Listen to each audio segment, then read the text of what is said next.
माँ का ये रूप चित्रण किया गया हमारे इस वाङ्मय में, साहित्य में। कुपुत्र हो जाए तो क्वचिदपि कुमाता न भवति।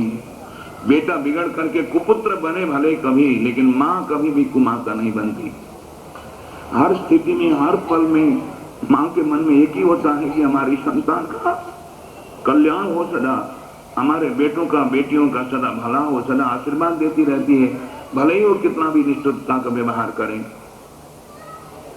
इसीलिए इस सृष्टि के भीतर भगवान ने ऐसा भाव केवल मां को दिया जो निस्वार्थ भाव से अपनी संतान का भला सोचती है।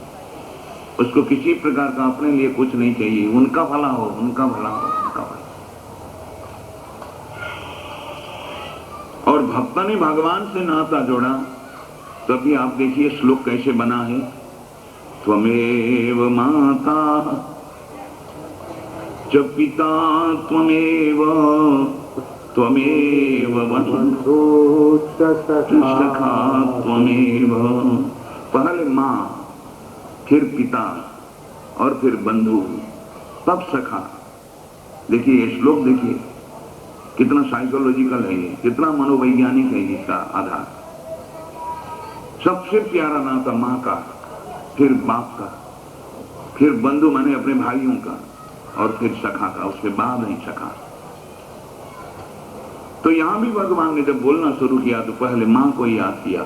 मैया, बाबा, भैया, ऐसे बोलते थे भगवान श्याम सुंदर।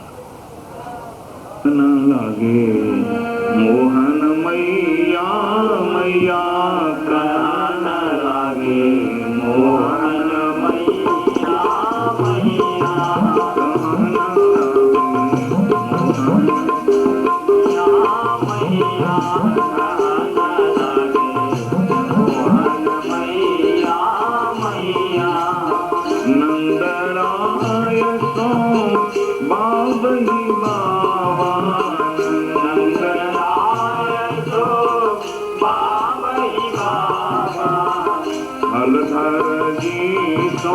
भैया कहन लागे, हलधर जी दो भैया कहन लागे मोहन मैया, मैया कहन लागे मोहन मैया, मैया कहन लागे मोहन मैया, मैया कहन लागे मोहन मैया, मैया।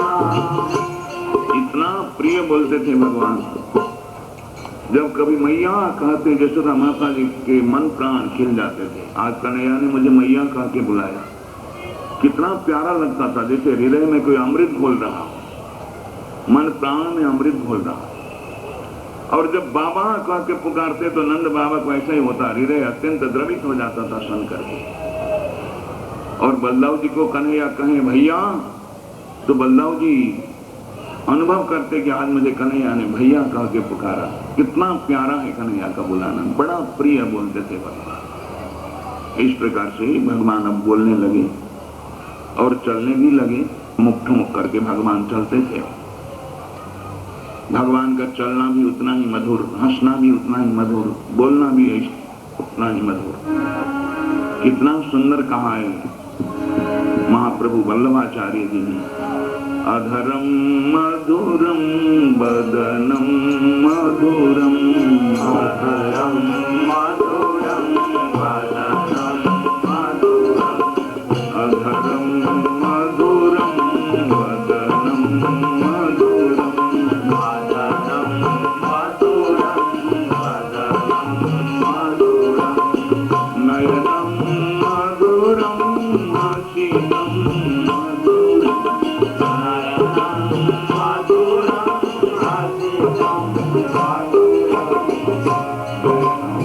हसीनम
भगवान की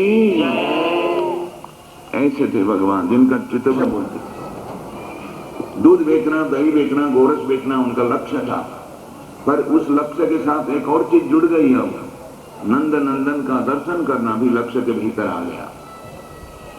तो सारी गोपिकाएं सलाह करके निकलती बाहर, चलो सखी तहाँ जाइए जहाँ बसे ब्रज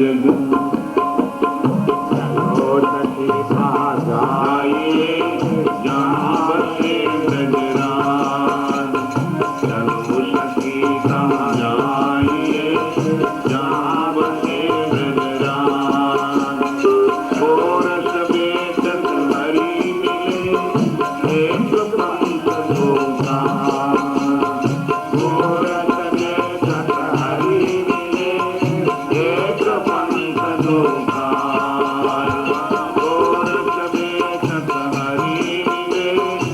एक पंथ धोखा,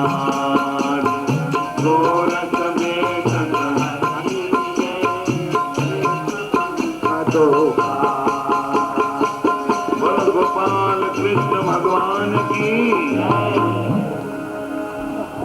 जिनको जितनी उमंग हो नाचने की खूब नाचें। भगवान के कीर्तन में नाचना चाहिए। प्रभु के कीर्तन में नाचने वाले को संसार में नाचने का काम भगवान सदा के लिए बंद कर दे। संसार में नाचना नहीं पड़ेगा, यहाँ आकर के भटकना नहीं पड़ेगा। और जो सदा सदा श्रद्धा से भगवान की परिक्रमा लगाता, उसके जगत की परिक्रमा शांत हो जाती है।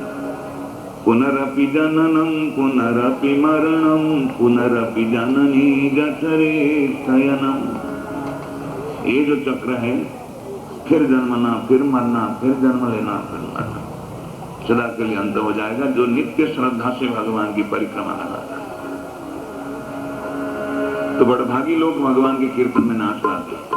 दुनियादारी के मामले में कमर हिलाने से क्या हाथ लगने वाला है? कितना भी हिलाओ कमर, हाथ लग कुछ नहीं लगेगा। खुद संसार क्षणिक है, उस क्षणिक की परिक्रमा लगाओ, क्षणिक के पीछे नाचो, कमर हिलाओ, क्या मिलेगा? प्रभु अनंत हैं, परम सुख रूप हैं, परमानंद रूप हैं। उनकी स्मृति में नाचो तो जगत में नाचने का सिलसिला समाप्त होगा, आप मुक्त हो जाओगे। चैतन्य महाप्रभु, मीराबाई नाच नाच करके ही भगवान में समा गए थे।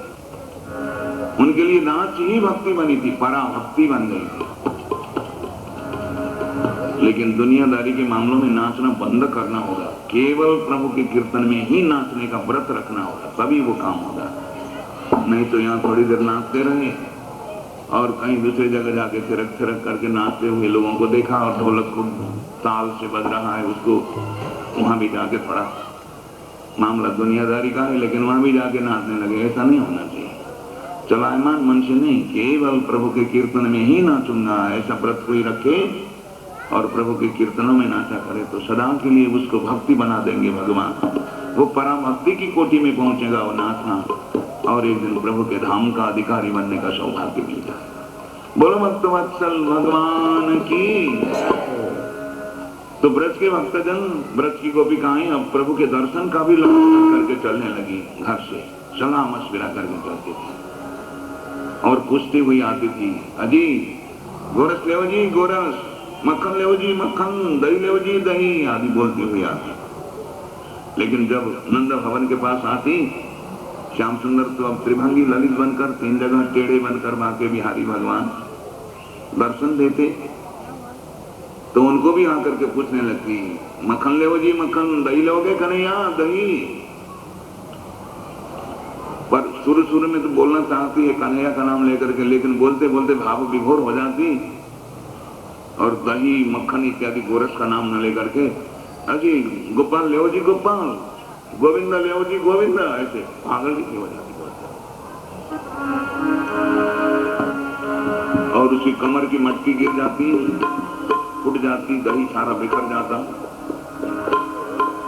और श्याम सुंदर को एक टक दर्शन करके आनंद विभोर बनी हुई लौटते वक्त बड़े आनंद से गाती हुई जाती थी, बांके बिहारी जय हो तुम्हारी, बांके बिहारी जय हो तुम्हारी, बांके बिहारी जय हो तुम्हारी, बांके बिहारी जय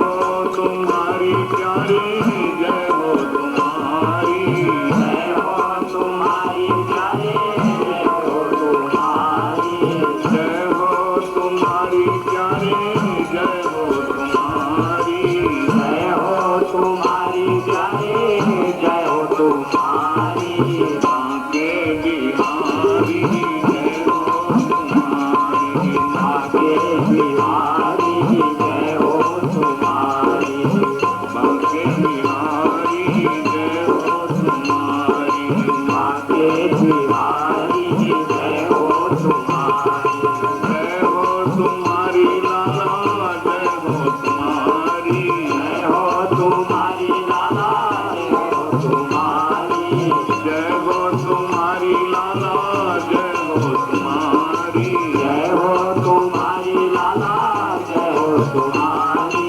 बांके बिहारी जय हो तुम्हारी, बांके बिहारी जय हो तुम्हारी, बांके बिहारी जय हो तुम्हारी, बांके बिहारी जय हो तुम्हारी, जय हो तुम्हारी श्याम जय हो तुम्हारी, जय हो तुम्हारी श्याम जय हो तुम्हारी, जय हो तुम्हारी श्याम जय हो तुम्हारी, जय हो तुम्हारी श्याम जय हो तुम्हारी, बांके बिहारी जय हो तुम्हारी, बांके बिहारी जय हो तुम्हारी, बांके बिहारी जय हो तुम्हारी, बांके बिहारी जय हो तुम्हारी, बांके बिहारी जय हो तुम्हारी, बांके बिहारी जय हो तुम्हारी, जय हो तुम्हारी कृष्णा जय हो तुम्हारी, जय हो तुम्हारी कृष्णा जय हो तुम्हारी, जय हो तुम्हारी कृष्णा जय हो तुम्हारी, जय हो तुम्हारी